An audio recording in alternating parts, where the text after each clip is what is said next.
with Omicron, you don't have to, is my, okay, just a minute. I think the presentation vanished. Yeah. So once you're affected, you don't have to really panic like how it was for the earlier 2 strains, but still have a caution, because sometimes your dizziness can also cause fainting. So you just have to be careful whether people around you are stable at all times. Just keep a check, but panic is not required like how we responded earlier. Yeah. So after a week, these are the general symptoms people report. So you recover within 5 days. It's just like a normal cold flu, but in 5 days or in a week, you're generally fine. But these are the symptoms that people report later or face later. It could vary from individual to individual, but these are the common things like tiredness, fatigue, pain, and yeah. Sorry, they're saying they can't hear. Is it only for Nitya, or can you guys hear? Nita, can you hear? Yes, Padmaja, we can hear you. Oh, we can hear. Okay, yeah. Okay, okay. So tiredness, dry throat, dizziness, mild dizziness, or it could be slightly heavy also, depending on how the person is responding. Sometimes constipation, and some people also report of acidity post Omicron. Yeah. So National Institute of Nutrition says the following. These are the requirements. So depending, you could be overweight, but we are talking about your ideal body weight. For example, if your ideal body weight is between 60 and 65, if you're weighing 80 kgs, then we would not calculate for 80 kgs, but we will only calculate for that 60 and 65 kgs. So it is 25 to 30 kilocalories per kg body weight. This is for people who are into those apps who check how many calories they take. Otherwise, this is not required, right? And protein is 1 to 1.5 grams per kg body weight. I have highlighted this because as Indians overall, we generally tend to miss proteins, or we take less amount of protein compared to any other nutrient. So emphasis is here because this is where immunity lies. And carbohydrates to be taken in complex carbohydrates form, which is basically your unpolished grains and dals, and not from any processed food. And you also need abundant vitamin A, C, D, E, and zinc. So that's why doctors give you a mild supplement. Though you get it from your food, they're not sure of it. So you're getting some supplements. So how does Ayurveda look at it? Generally, your health is determined by your doshas and your gunas. So when this is a vast subject, but to keep it to the point, Kapha and Vata are the 2 doshas that gets vitiated when you're affected with COVID. So all the pain and the phlegm, this combination is what you will face when you're down with COVID. Okay. So this is something recommended by the government of India. This is called Ayushvat. It's a combination of herbs. So you just have to take 4 parts of tulsi leaves, 2 parts of dalchini, your cinnamon, and then your sumti, which is nothing but your dry ginger and pepper. And you just have to take all of this, dry grinded, the dry ingredients to be roasted and ground, and then keep it, store it. If you get fresh tulsi leaves, great. If you don't get them, then just get tulsi tea bags or dry tulsi powder, and you can start using them. So just boil 3 grams of this powder with 150 ml of water, filter and drink it. And you can also add lemon juice to this and country sugar. If your phlegm is not too much, then you can add a bit of country sugar and then take it. This is one of the important remedies that has been suggested for quite some time, and there are enough research to prove that it is quite helpful in reducing and stopping the infections further. It helps in recovery. And if you're not down with COVID, still you can take it. It is going to boost your immunity. But if you're someone who's not able to make this mix and concoction, then simply you can take water boiled with cinnamon once a day, water boiled with sunti once a day, and water boiled with pepper once a day. And you can also have your tulsi tea. So you either take in combination, make the powder, keep it ready, so you take it twice or thrice in a day, or you take the each and every herb separately and have water based out of it. Yeah. So these are the other herbs that are beneficial. You all might have known by now that turmeric is helpful, but there are also other things. Your betel leaf that is usually given during every ritual, we keep it to the god and we have it. So we don't know how to use it. Most of us have lost the habit of taking it post meal. If you take it post meal, it is going to enhance your digestion. If you are going to take it with a bit of chunna, it is going to enhance calcium absorption. Even now in South India, people still practice taking betel leaves post pregnancy.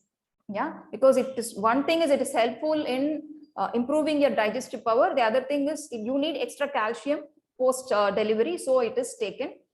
And now is the time to take a concoction of betel leaves, or just chew on it, or just put it in water and then boil and drink the water. Fresh ginger is also very, very helpful. So you can also add ginger to your Ayushvat, or you can also boil your betel leaf and ginger to water and then drink that, or add abundant amount of ginger to your vegetable preparation once a day. Yeah, and there is this thing called pipali, or clustered pepper. So this clustered pepper is it also belongs to the pepper family, and that is very, very super beneficial when it comes to your cough and cold prevention. And also it it enhances the nasal blockages. It is your blockage can be cleared by just inhaling the smoke of dry pipali. So on the right side corner, those sticks, the ones you might have been familiar is the licorice stick, which is helpful in preventing cough. You can just chew on it, and it has many other benefits. It's also slightly sweet, so it is also useful for children. So children are generally resistant to anything that is spicy, but you can always give them licorice sticks to chew. So that helps in managing their sweet craving, and also preventing their cavity damage, tooth damage. And clove, again, you can use it either in the tea or along with water. You can just boil and use, or try to incorporate in your cooking. And the one in the bowl, that's something you might be unfamiliar with. It is from the pipali plant, the stems. Okay, in Tamil Nadu, we call it, that's also called pipali, but it's a variation. It's called kandan pipali, which means the stem of the pipali plant. That's also a powerful antioxidant and very powerful in preventing phlegm formation and reducing the phlegm formation. So these are herbs that you should try to incorporate in your regular cooking, whether you have COVID or not. Just taking them in required quantity, in small quantities, split across meals, will be very, very helpful. And these are some of the Siddha recipes that will be very helpful when you have tough phlegm. You just have to use one peel of a lemon, then one amla, and 2 or 3 slices of ginger, then 1/4 teaspoon of pepper and 1/4 teaspoon of jeera powder, and 1 pinch of turmeric powder. So all of these together boiled in water, and then just filter and drink. Maybe you can add a pinch of salt to taste, and that can also be taken once a day. And steam inhalation with lemon peel also has proven to be very, very beneficial against COVID. And in this variant of Omicron, not much of steam inhalation. It's not as difficult as the first or the second variant, but still you can use it because your throat is largely affected. And if you already have a history of sinusitis, then inhalation is very, very helpful. This is one of the simplest recipe, where you just take 10 betel leaves, grind it with fresh ginger, and then you don't have to filter it, just grind it, add honey, mix it, and drink it as the first thing in the morning. So if you have very tough phlegm, this will give you a release within 2 days. Yeah.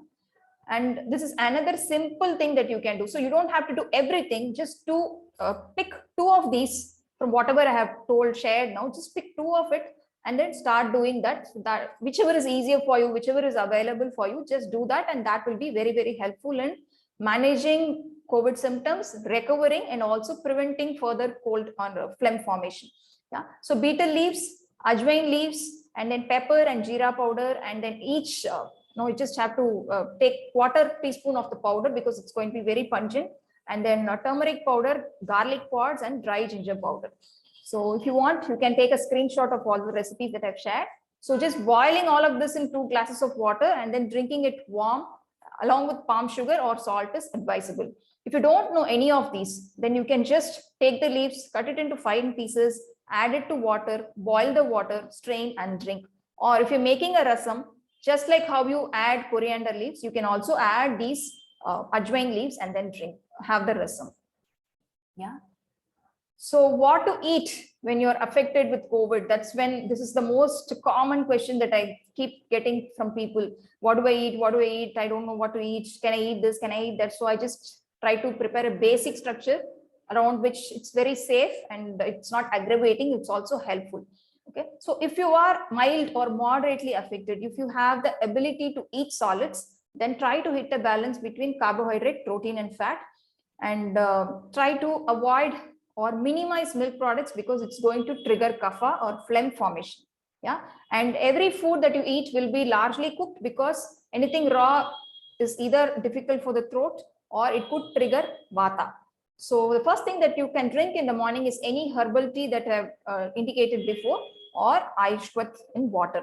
Or you can also simply add cinnamon or clove to your water and drink warm glass of water boiled with any of these spice.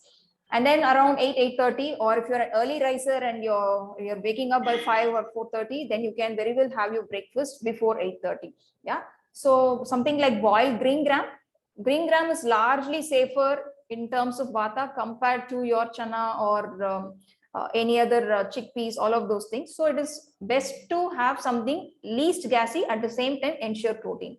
So if you feel you have good digestive power, your appetite is fine, then you can, if you're a non-vegetarian, you can have eggs or just have boiled green gram and idli and a basic, and don't eat too much because again, full stomach is going to make you feel suffocated. So eat half stomach and some vegetable based chutney in the morning, or you can have something as simple as pongal and not just a plain coconut chutney. Try to add some antioxidants like mint or coriander, where the vitamin C is also available in abundant, and it's going to help in healing. Or you can have, most of you must be from Andhra, so simple, your pesarattu is absolutely fine. Just have your pesarattu and have your ginger chutney. So you find ways to add ginger or mint or coriander, all of these things that are helpful in some way or the other. Then 11:30, instead of having a breakfast and then straight away going for lunch, you can either have soaked almonds or coconut pieces. And if you are comfortable with the weather condition and if you are comfortable in taking a fruit, then you can have one fruit. But these are the most safe fruits with respect to COVID. And when you're down with excess cold, then papaya or guava or pomegranate or even pineapple is fine. These are the most safest fruits. This is not the time to experiment banana or grapes or anything that is highly, or watermelon. Things that are high in water content, just refrain from it for a week or two until your cold settles. And for lunch, try to have your rice as much as possible in a smaller quantity and preferably unpolished. But if your digestion is severely affected, you have very less appetite, then the next slide will be about a different diet plan. So just have a small portion of unpolished rice, and then you can have your pepper rasam or lemon ginger rasam or amla rasam. If you know to make a pipli rasam, then you can have that, or simply roast the two types of pipli in ghee and powder it and keep it, and add a pinch of this powder at the end of making your regular rasam. Yeah, and then try to combine some greens or some mixed vegetables and or a cruciferous vegetable or greens along with moong dal. So your basic pappu, just don't have it plain, have it along with some vegetables. So you're adding more fiber. So you don't end up getting constipated after a while, because high temperature will also cause constipation and dehydration. Yeah. So try to keep your food as moisturized as possible and have some vegetable curry. So generally what happens is during fever, we tend to miss out on all of this and we just take porridge or just rice and rasam and we miss on all the vegetables, and suddenly we start facing constipation issue or acidity issue. So always try to have a balance and ensure there are enough vegetables. Again, by 4 o'clock, try to have, instead of your regular tea, it's best to refrain from coffee and tea if possible, and mainly because it has to be taken with milk. If you can't do it, then try to have it with a nut milk or have it in black version in a smaller portion, or have a lemon tea. Yeah.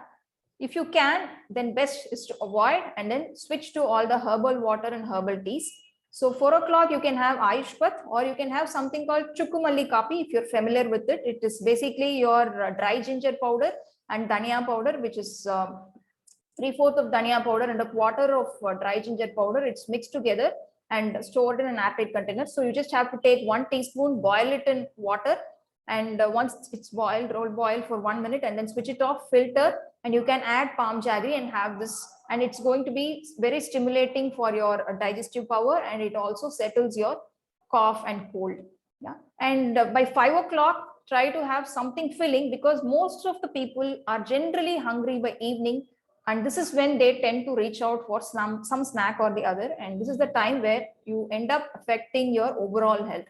So instead of reaching out for any dabbas that has all the fries, try to have something that is steamed, or try to have something simple like roasted gram Or if fruit is suitable, then this is the last time in a day to have fruit. Beyond 5 o'clock, it is generally not advisable because it is going to trigger further kapha. Or if you don't have any obesity issues, like if you're not overweight or you don't have any other metabolic ailments, you can also have a pesaretto around this time. Yeah. And then try to have your dinner early, because late in the night from 9-10 o'clock is when your phlegm issue is going to start showing up. So it will trigger a lot of issues and cough and all that. So always it's best to have an early dinner. And now it is even more important because it will help in preventing further aggravation of your cough. So something as simple as dal khichdi with a mint chutney, or instead of plain rava upma, a millet rava upma or a wheat rava upma, which has some vegetables, and a simple sambar, or rice porridge with vegetables and chutney is also fine. Yeah. So if you're severely affected, where you feel very difficult to swallow food, then a liquid diet is very, very helpful. But you can't prolong this. You can have it for about a week or 3 to 4 days. So you start with your herbal tea in the morning, then try to have a porridge which is made of unpolished rice. If you're comfortable with oats, then yes, you can. Or a moong dal porridge, a salted porridge. No, okay, none of this porridge is going to be sweetened, because that's also going to trigger further phlegm formation. And by 10:30, either you have a soup, or you can repeat your porridge that you've taken in the morning, or you can also have your simple rasam that you would have prepared for lunch. And you can have again your amla tea or your lemon tea. Something with citrus is going to be helpful in preventing further phlegm formation. But you can't take a citrus fruit as it is, because that is against your kapha dosha. But having it in a warm state will be helpful. It doesn't trigger your kapha. At the same time, you get a lot of vitamin C, which is going to be helpful in boosting your immunity. And lunch, have a very soft cooked rice, mash it with your rasam. If you don't have any triggers with milk and milk products or buttermilk, then you can have a buttermilk seasoned with either neem leaf powder or dry ginger powder, and you can have a nice, your rice is very, very soft, and you can just blend it well and have a rasam rice or a buttermilk which is seasoned. Or if you're a non-vegetarian, you can also have a mutton bone broth soup, which has all the nutrients. Along with just the mutton, you also had some vegetables, some moong dal, and some rice or millet. So it becomes a one pot, one shot. So you don't have to prepare too many things, but you get all the nutrients in that 1 or 2 glasses. Yeah. And then again, by 4 o'clock, either nut milk, or you can repeat your rasam or dal soup. And then again, try to have something with ginger, because it's going to be evening, and your cough and cold is going to be slightly aggravated in the evening. So try to have a ginger tea by evening, or any other herbal tea, or even tulsi water. Then again, your early dinner is either a large bowl of vegetable soup or simple broken rice porridge along with rasam. Yeah. And when you recover, you have to be very, very careful, because you have to take care of foods and see what are the foods that are triggering you. Things like citrus fruits or water-rich fruits, milk, curd, and buttermilk can be unhelpful during this period. There is a general notion that milk is very, very healthy for the body. Yes, milk is healthy for the body, provided it suits you, provided it is from a very good source, and it is as fresh and unprocessed as possible. And what suits you now might not suit you later. Yeah. And what suits everybody might not suit you. So you have to be very, very observant with respect to food, because things keep changing in our body. So you have to be very careful on how you choose your food.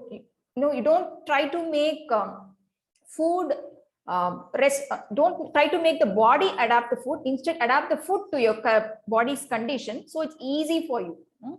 You live a largely healthy life when you adapt the food to your body, instead of making the body adapt to the food.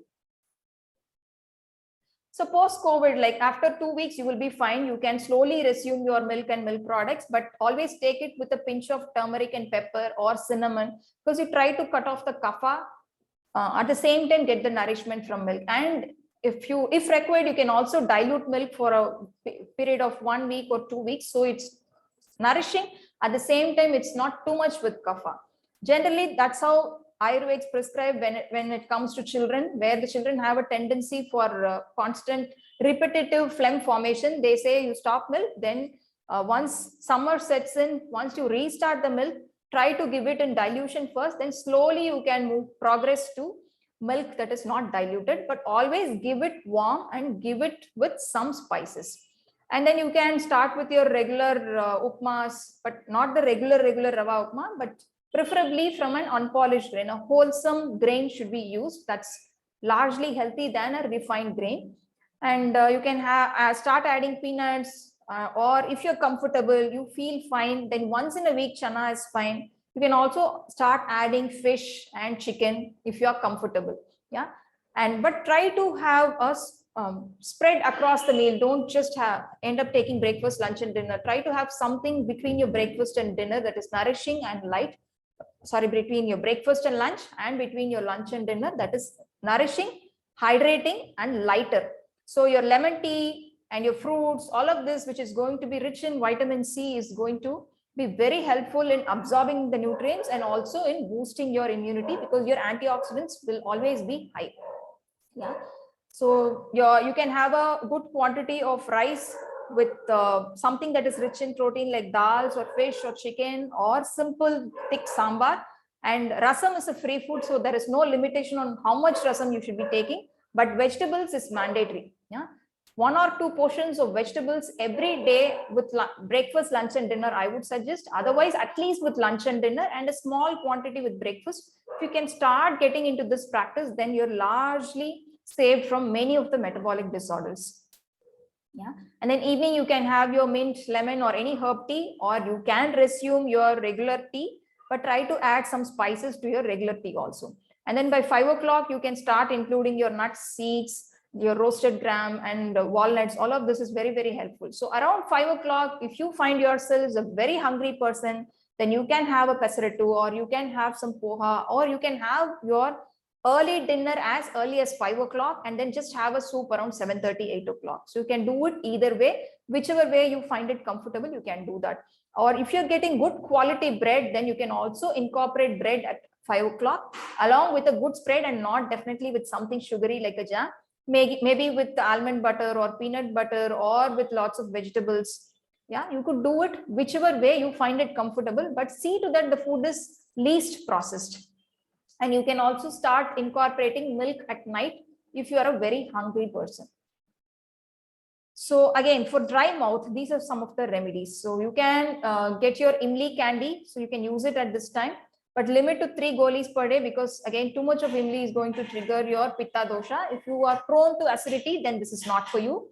You can always have your amla candy, which is suitable for almost all the 3 doshas. Otherwise, you can simply chew on licorice sticks, or have just a small piece of licorice inside your, chew it at the end of your mouth. Yeah. For sore throat, keep sipping warm water, keep sipping water that is boiled with any of the spices, or clove and cinnamon especially is very helpful. If you find yourselves largely bloated, too much of gas, then add a pinch of dry ginger powder to your water and keep sipping it warm through the day. Sometimes during the season, I have seen my grandmother practicing dry ginger powder. She always adds it to warm water and takes a glass of this warm water with adrak every day post lunch. And during the season, we get a lot of these fresh beans, right? Like mocha or fresh green peas, all of those are fresh soybeans. And it is very, very helpful. It is loaded with lots of magnesium, calcium, iron, and fiber. It is very helpful. It's rich in protein. It's so tasty. But the only problem is it triggers a lot of gas, and you end up with some pain or hip pain and all of these. So to prevent that, you cook it with a lot of ginger garlic paste. If you don't like that, then just prepare it as simple as possible. But post meal, have a glass of warm water that is added with your dry ginger powder. And believe me, it is very, very helpful. You will just get relieved of the gas by evening. So you will not have any pain in the body because of these beans. Yeah. And oil pulling is also very, very beneficial when you have, especially during this season where it is cold and you always have a sense of dryness in your mouth and in your throat.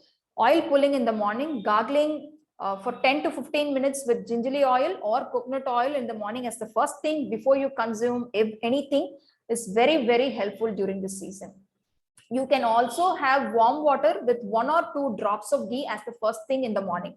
So that is also very helpful in preventing or preventing aggravation of the sore throat. Yeah. And steam inhalation is something that I've already said. So all of these things you can do to manage your sore throat. And when you have no help around, you're all alone, or all of them in the family is down, then these are the simple things you can do. You don't have to prepare a complex recipe. Simple dal khichdi, but in a good proportion, where there is 3 portion of rice and equal portion of dal, and there is double the quantity of vegetable. Then you can just repeat it for 2 or even 3 meals, but ensure that you're taking it hot. And things like Ashtachurnam is something that is available in any Ayurvedic store or even online. So this is a mix of 8 herbs. You can just add it to hot rice with a dollop of ghee or gingerly oil, and just have vegetable cooked with dal or 1 egg and some vegetables, and just take it. It will enhance your digestive power, and it's very, very healing. So you try it for a week, you will know how healing it is. Yeah. And herb tea bags, so you don't have time to prepare any of these herbal decoctions, then just buy good quality herbal tea bags and start using that.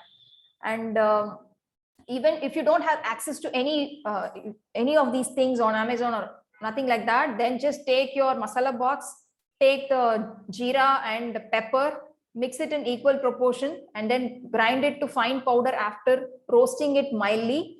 Add half teaspoon of this powder to hot rice and a dollop of ghee, and take it with dal and vegetables cooked together, or 1 curry and dal. So something very simple. So you either make 1 pot, 1 shot, or you get this Ashtachurnam. So you're getting the herbs that are healing along with vegetable and dal cooked together. So you're just preparing 1 puttu and you're just having rice. So there is no complex or multiple preparation that you have to do in a day. Or you can just make your soups. If you find this more of Indian or South Indian, you can just make a soup, large bowl of soup with either egg or with dal in it, or whatever protein you are comfortable with. Say if you are digesting chicken better, then a smaller portion of chicken in the soup itself, but add these herbs to your soup. Yeah. And there is something called Talisadi Churnam, which is also very commonly prescribed Ayurvedic, can't say it's a drug, but it's an Ayurvedic prescription. You get it across Amazon, you get it across any store, any Ayurvedic store. So you can just add it to the rasam or to the soup, or just mix it with honey and take half teaspoon thrice a day. So if you are someone who can tolerate pungency very well, then you don't require the honey. You can just take it with water also. So these are simplest things, but very, very powerful and efficient and effective in handling COVID and handling cold and cough and sore throat. Even if it is not COVID, still for the season, these are very, very helpful. Yeah. So constipation is something very common during this season, and post fever, post any fever, generally the tendency for constipation is high, because there is a lot of heat and metabolism happening in the body. So there is water is used up largely. Yeah. So ensure that you are hydrated.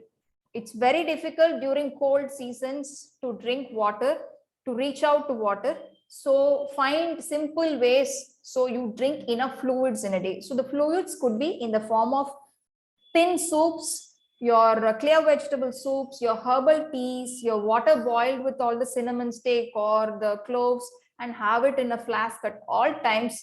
So make sure that you meet at least 2 to 2.5 liters of fluids split across the day. So what is the best indication whether I'm drinking enough water? If your urine is colored and you have slight sensation while you are urinating, then it is an indication that you are dehydrated. So make sure that your urine is not too much yellow in color. A mild yellow or clear urine is the best indication whether you are drinking enough water. And vegetables with every meal is going to be very helpful, because it's going to add a lot of fiber with respect to constipation. And local greens as much as possible. Say every alternate day, whatever greens is available in the season. So across each district, it varies. So see what is local in your area, because palak is not going to be available 24/7. If it is available, then it is not a good source. So try to source local greens and greens that are grown without chemicals. Or if you don't have access to that, then incorporate a lot of curry leaves, coriander leaves and mint leaves in your cooking in the form of chutney, or curry leaf powder in your rasam, or curry leaf powder to just mix with rice and eat. Okay, so find all, whichever way possible, bring in lot of greens. And Milk is a very good laxative. So if you don't have issues with phlegm formation, then spiced milk is a very good addition to curb constipation. You can also have soaked black raisins, those black raisins with seeds. So you get it with seeds and don't get the seedless version. The seeded versions are very, very helpful. So soak it overnight. Just take about 10 raisins and soak it overnight. In the morning, have it as the first thing along with the water, chew and have it. So within half an hour or 1 hour, you will have a sense of relief with respect to bowel movement when you take soaked black raisins. And this is something that has been used since ages in our tradition, and generally also given to children who are as less as 1 year old, where when they move from breast milk to mother's milk to regular foods, they generally have a tendency for constipation. And raisin is something that is used to prevent all of this and to facilitate more movement, to facilitate the bowel movement. And of course, try to avoid foods that are very, very dry, like a dry poha or a dry roti. So you either have it with some oil or with some ghee, or preferably take it in a very, very soft form like porridge or wheat porridge or wheat khichdi or rice khichdi or pongal. Try to take foods that are largely already with enough fluid, so it is not drying and taking water from your system. For example, what will take water from your system? If you take raisins or any dry fruits as it is a dehydrated food. So it's going to take a lot of water from your system for it to get digested. So instead, if you take it along with water, not along with water in the sense chewing it water, but take it in soaked form, so the fruit is no longer going to create an osmotic reaction inside your body. So you will only get the nutrients and digest it much, much faster, and you will not trigger vata because of taking this dry food. And constipation is one of the major indication that your vata is disturbed. So take things that will not disturb your vata dosha. Mainly, whatever I have told now, these things, if you ensure, then you are not triggering your vata condition. Yeah, hair loss is post Omicron, not much is reported, but still people have it in milder, very mild hair loss happens. But post first and second variant, the hair loss was very, very heavy for almost all of the people who got infected. Still, if you have it, then it takes 3 to 18 months for recovery, depending on your pre-existing conditions. So just balance your nutrition. Make sure that you are taking enough nutrients, you're taking enough greens, microgreens, lots of vegetables and fruits. You take enough protein, because hair is finally protein, and ensure you're hydrated and stop worrying and relax your mind. So that will also help in preventing hair loss. If it is too much, then you may have to take supplements as prescribed by your doctor or dermatologist and handle the condition. But if it is manageable, then just don't worry about it. Your hair has a phase of falling and then growing. So see where it is. If it is manageable, then just don't worry about it. Okay, so this is something that people usually ask: how do I boost my immunity now within a month, so I prevent all of this? So you cannot boost your immunity within a short span, within a week or within 10 days. It's a long-term project, and it depends on multiple factors. So it depends on how clean your food is, whether your food is chemical free, so your body is not all the time detoxifying. Yeah, and your environment should also be clean from all the chemicals. So try to have your home as eco-friendly as possible. Switch from Lysol to something that is your essential oils. So essential oils are as effective as a Lysol, but it doesn't kill all the beneficial bacteria in your environment.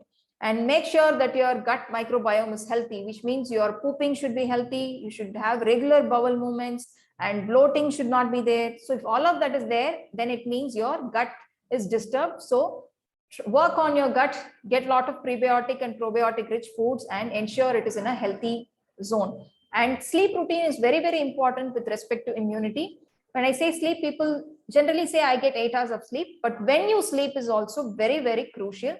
You have to maintain sleep along with circadian rhythm. So sleep at least by 9 or 10 o'clock, but if that is too much for you to handle, but at least sleep by 12 o'clock and not later than that. Otherwise, you would have missed the bus. You would have missed the liver getting prepared for the next day, detoxifying your entire system. This thing will not happen if you're going to delay your sleep. And no matter how much sleep you get during the mornings, it's as useless as possible. And try to have a healthy mindset. And usually with COVID and all of that, there's the rate of anxiety in the air is too high. It has relatively come down now, but still, if you see 10 people around you affected and some ambulance noise and somebody getting hospitalized, our rate of anxiety just goes up. So make sure you work on that. You practice yoga, you practice mindfulness, you practice breath, and keep it calm and stable. As long as there is roof and floor, I think things are fine. So that kind of mindset should be very, very important with respect to immunity, because chronic stress and chronic worrying will also affect your immunity. And keep a check on your inner dialogue. What are you speaking to yourselves all the time? That's also very important to keep your immunity up. And sunlight exposure is something undeniable and very, very important. And most of us are lagging sunlight exposure. We are all sitting inside concrete jungle all the time and hardly we get exposure. So try to get mindful sunlight exposure for at least 10 to 15 minutes in a day. So you get a lot of vitamin naturally, and with vitamin D, you get your calcium absorbed. So when your calcium is absorbed, your muscles are healthy, your bones are healthy, your mind is in a very, very healthy state, and you get good sleep at night. So all of this is like a chain. Nothing is separate. All of this is interlinked. And if you work on all of this and relatively have a healthy life, you are with better immunity. But whether that will prevent you from infection, I'm not sure, but it will definitely help you in handling the infection much, much efficient compared to people who don't have any of these routine in their life. Yeah. So I'm open to questions. Can I stop sharing, or is there anything that somebody wants to see in this? Yeah, I think you can stop sharing. Okay. Ma'am, I had a doubt. Last year and all, when we were continuously taking this water in which cinnamon and all is boiled, they said we can't take it for long duration. It may have some side effects like bringing some paralytic stroke in later life and all. Is it a myth or is it true, ma'am? How long can we use this kind of boiled drink, and do they have any side effects? Please let us know. Yes. So anything in moderation is not going to affect you. Okay. So a pinch of cinnamon in water, or 2 or 3 cloves in water, and taking all of this in a mindful way, see 3 to 4 times a day is very, very helpful. But what happened last time is people started drinking ginger concoction in order to prevent COVID infection, and they ended up with too much acidity and adding too much of turmeric to water. No, that's not required. So as Indians, we generally add turmeric to our preparation, food preparation, that much is enough. And maybe a pinch in your milk, that much is enough. When you overdo even good things, it's not going to be helpful. So you have to strike a balance on how much you're doing, and nothing is, if you're going to say, there is a saying called, it's in Tamil, even if it is Amrit, it has to be in moderation. Yeah. So it is medicine. When you take something as medicinal, you have to take it in moderation. Don't do it left, right, and center. That's why I gave a meal plan where it is in the morning and in the evening, and only 1 glass of it. Yeah. Did I answer your question? Yes, ma'am. Yes. Thank you so much. Thank you. Thank you. Ma'am, what are these essential oils? Essential oils is citronella oil, lemongrass oil. So you get it in organic stores. So to mop your floor, you just need about 3 or 4 drops to about 5 liters of water. And it is very effective in, cleansing at the same time for all the insects, preventing insects and all that. And it won't give you that foul smell that you always face after you mop your floor with Lysol or any of those disinfectants. Okay, ma'am. Ma'am, for mosquitoes also, instead of our this all out and that paper that we lit, no? Instead of that, do you suggest anything Ayurvedic? Yes, there is something Ayurvedic. I can't say it Ayurvedic. I don't know what they did. Generally in Ayurvedic, the people just apply a layer of oil and they have a mesh around them for sleeping. That's all they do. And smoking, they also put smoke of neem leaves. But I don't know if that is possible in current day scenario, whether you have access to fresh or dry neem leaves. And if you're living in an apartment, then I don't know if you have access to it. So if you have it, you can do it.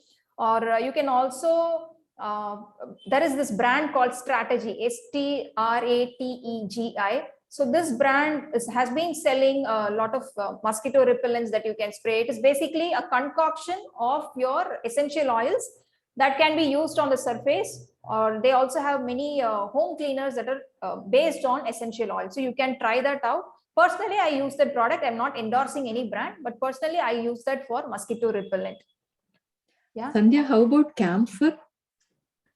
Camphor for mosquito repelling action? Yeah, just to keep it in the room. Does it help? I've not seen it effective. Okay. You can always put sambrani. Sambrani smoke along with just dry neem leaves. You get it from the country store, or you can also put neem flower, dried neem flower to your sambrani and then fumigate your house every day. That's also a good practice for the mosquito repelling action. But I'm not seeing the other thing that you mentioned being effective. Camphor, I think they suggest not the edible camphor is suggested for children who have wheezing, to just have it around the room like 3-4 pieces. So they say it is effective. I tried, but I can't say there is any research to prove or very effective, but you can try it. Okay. And how about fresh ginger and shunti, no? Like, what is the fresh ginger? Yeah, just 2 slices in your water once a day, or use it in your cooking in abundance. You can just grate and add to your curry, or the way you use your ginger garlic paste usually in your some of the curries, you can just use it like that. Or yeah, that much would do. Just 2 slices in your tea once a day. And if it is too much, then too much phlegm, then twice a day, but not as a regular practice. You don't have to do it. And when you add 2 slices your tea, don't pound it, just add it. Yeah. Otherwise, it's too pungent and it can trigger a lot of acidity. If you already have too much acidity issues, then you have to be very careful with all the spices. See what spice is triggering and what spice is settling for you and use accordingly. And adding a drop of ghee to your water could be helpful in terms of acidity. Yeah. And dry ginger powder, 1 pinch with warm water post meal, that much would do. And only if you're gassy, do that. Otherwise, once or twice a week is enough. It's not required on a regular basis. Thank you. Ginger powder, does it bring about acidity or heat in your body? It is heating. It is heating. So if you have Vata and Pitta, then is it recommended to have it? Not so regularly, but if you are having some bloating, then just take it once and then stop it. Yeah, what's the best way to balance Vata and Pitta? Because certain times of the day it is more Vata, certain times it's Pitta. So it becomes very hard to manage those two. Yeah. So what would you recommend for that? Yeah. So when you know that your Vata is high, then you take a glass of warm water with dry ginger, or you take a glass of water. Jeera is very safe for both Vata and Pitta. So you can also take jeera water. So dry roast 1 teaspoon of jeera in a kadai, just like that, and it splutters. So once it splutters, you just add water. So you get a sound, and you also see the essence completely moving into the water. You can filter that and drink. This is something that can be helpful for managing both Vata and Pitta aggravation at the same time. Yeah? And what's the best time to have it? Like once a day, or is it more than that? Once a day is enough. In the morning? Yeah, best to take it in the morning. Empty stomach will be good. Okay. Thank you so much. Thank you.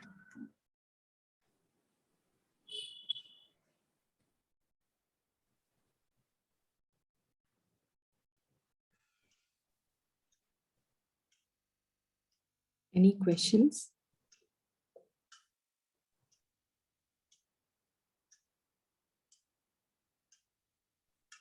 Yeah, you spoke about probiotic. Excuse me. Can you hear me? Yeah. Yeah.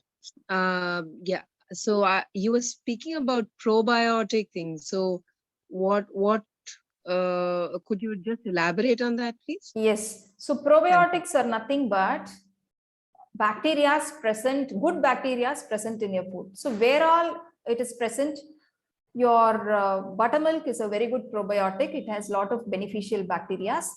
And your curd, if it is suitable for you, then also this season is good to take curd if you don't have any of the cold issues. It's a very good probiotic.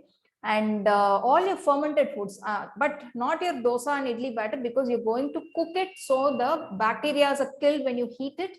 So you don't get the benefits of the bacteria when you take it in cooked form. Your old rice water, that which we generally take in summer, the mornings on empty stomach, no, you have a pot of cooked rice left over, then you add just 1 or 2 glasses of water to the leftover rice, and you take the water in the next day morning. That's a very good probiotic. It's loaded with a lot of vitamin B12. And your fermented palm water, that's also a very good probiotic. And your if you're familiar, you can take kombucha, kefir, or you can the homemade pickles that are in brine solution, not your avocado types, but those which you just add some lemon and where the water just oozes out like mavadu. That is also a good source of probiotic, but don't take it in too much quantity because it's high in oil and salt and spice. So one small piece a day is fine. So wherever the food is fermented, your ragi porridge that we take in summer, which is fermented, and you add a lot of onions to it and take it in the morning, that is also very good probiotic. So any food that has multiple amounts of bacteria, anything that is basically fermented and taken as it is, it's a very good probiotic source. And you need prebiotics for the probiotics to work and act on your system. So what are prebiotics? Basically, anything that is rich in fiber is prebiotic, like your banana, all your fruits, your banana stem, which is a very good prebiotic, and all your green leafy vegetables, your cruciferous vegetables, all the fiber rich food is something that will allow all the good bacteria to grow in your system. So it is, the logic is simple. So if you provide refined sugars, the bad bacteria will grow in your gut. If you provide a lot of fiber, good bacteria will multiply in your gut. So that is why you bloat when you eat something like a junk. You go to theater, you eat a donut, you eat some cake, and you feel bloated because all the bad bacteria multiply immediately, and you have a sense of so tiredness and bloated and heavy and lethargic. It's all because of the bacteria that has multiplied in your system. You eat a fiber-rich food, you feel lighter, you have a flat tummy. It's because the good bacteria are going to multiply. It is going to enhance your digestion. B12 is going to be produced in your system naturally, and you are completely feeling light and easy. So that's what probiotic and prebiotic is all about. Thank you so much. Thank you.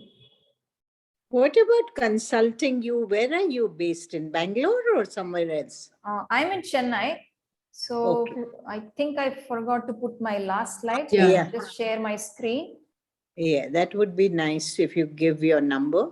Yeah, sure.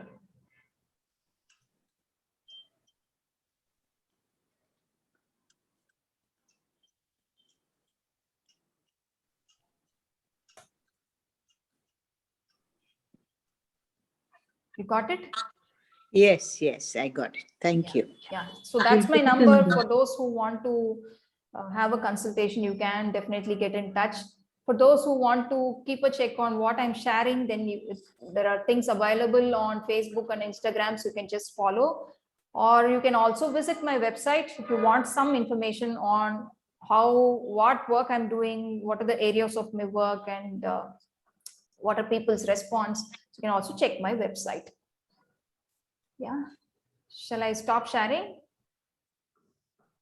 We got it, Sandhya. Okay. And I'll put it in the group also. Yes. Yeah, Thank please. you. Yes. Thank you. Parvati, Okay. you have a question? Yeah. My question, Sandhya, is sometimes after illness, when you're treated with a number of tablets and antibiotics, especially, all the problems start with your stomach. And how do you, after you stop the medicines, how do you bring back the gut bacteria so that you're, eating, you're able to process the food that you eat well? Yes. So eating on time, eating small frequent meals split across the day, like 3 to 5 meals in a day, where 2 meals are large and cooked, Try to keep your breakfast as light as possible and fiber rich as possible, and some protein. Like basically you can have your pesarattu with a lot of chutney or a mint chutney or a coriander chutney. Yeah. And something that which I shared as a meal plan for week 3 and week 4 is basically to take care of your digestive system and start improving. So you have to add fiber through the day from different varieties. So where all you get fiber from fruits, you get fiber from vegetables, you get fiber from whole grains. And this is where we tend to miss, because we generally take refined grains and polished grains and we miss out on fiber, and we miss out on zinc and selenium and all the micronutrients. So try to take whole grains and include lots of nuts and seeds, not lots, but a good quantity of nuts and seeds on a regular basis in your diet. Yeah. So if you can do this across 4 or 5 meals in a day, if you can snack on fruit or vegetable or nuts in a day, then you are largely working on your gut bacteria, because you're adding more fiber. So when you add fiber, the good bacteria will naturally grow and naturally multiply. And if you have something fermented in your food which is suitable for you, say buttermilk, if it is suitable, you can take, or kombucha, if it is suitable, you can take, or something as simple as your ragi cool that we take in summer, or old rice water. But all of these is very cooling. So you have to see what is suitable for you. If none of these is suitable for you in this season, then just forget it. Take a supplement for probiotics for some time, for a week or 2 weeks, but ensure that it is retained in your body by taking a large volume of fiber rich vegetables, fruits, grains, and nuts in a day. Yeah. Thank you. Mayumi, you have a question. Yes, but it's not for COVID. Is it okay? I am a highly beta person, and I'm drinking milk before going to bed. And then, which is better, milk with honey or milk with jaggery? I would suggest, yeah. Turmeric pepper, as you said. Which one? Yes. For Vata, I would suggest to take milk with saffron and palm sugar or palm jaggery powder, palm crystals, and not honey. Definitely not honey. Honey and milk is an incompatible combination, because honey, if you are using a good quality honey, it will have a lot of pollen grains from different forests, and that can bring in toxins when you add to milk. And honey is a heating element, whereas milk is a cooling element. So it should not be combined according to Ayurveda. So you will end up disturbing your digestion. Yeah. So if you're taking honey, take it separate, or maybe with fruit juices. If it is compatible, it depends if you find it suitable, but definitely not with milk or not with non-veg. In most of the Western recipes, honey with pork or honey with beef is all combined, but it's a very disastrous combination. It should never be done. Honey should be treated as medicine. Yeah. Thank you. Thank you. One last question. Yeah. Anybody before we close?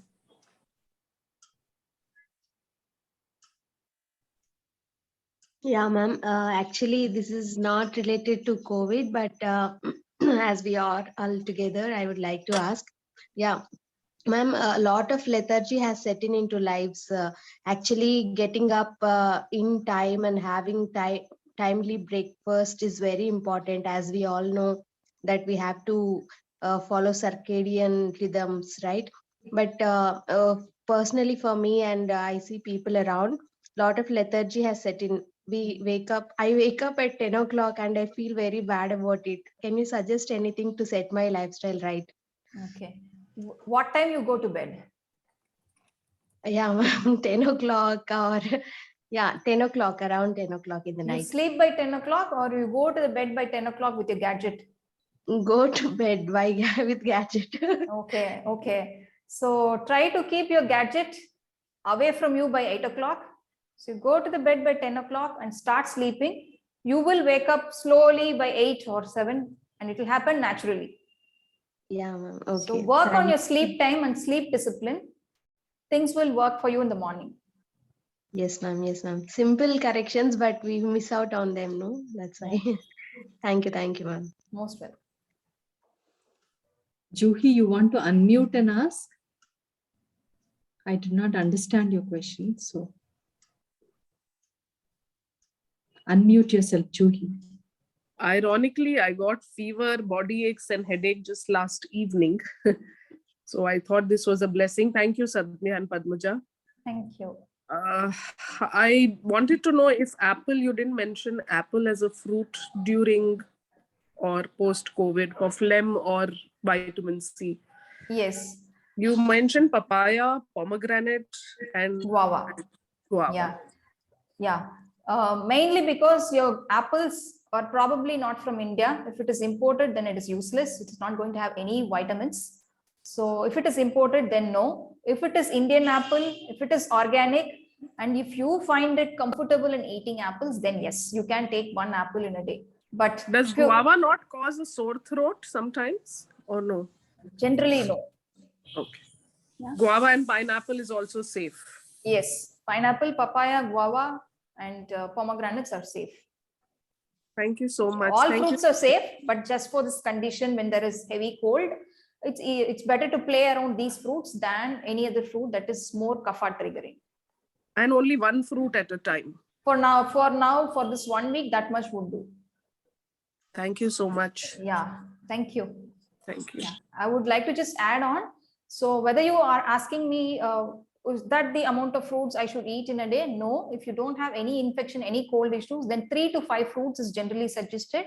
If you don't have any metabolic disorders, if you're not obese, if you're not having diabetes, if you don't have PCOD, then 3 to 5 fruits per day is definitely recommended depending on your goal. So for a healthy person, for a normal person who doesn't have anything, at least 2 fruits in a day will be a good addition.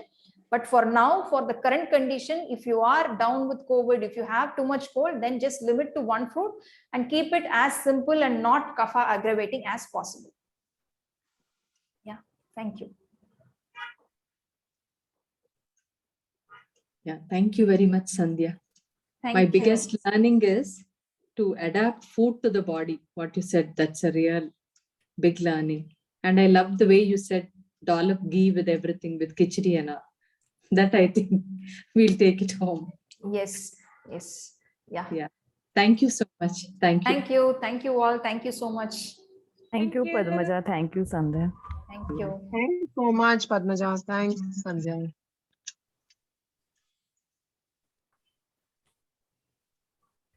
Thank you, ma'ams. Thank you so much.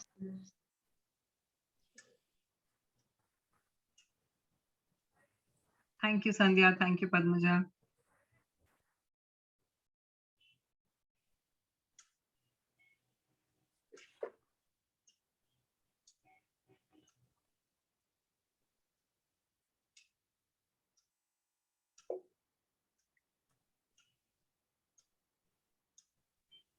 Thanks.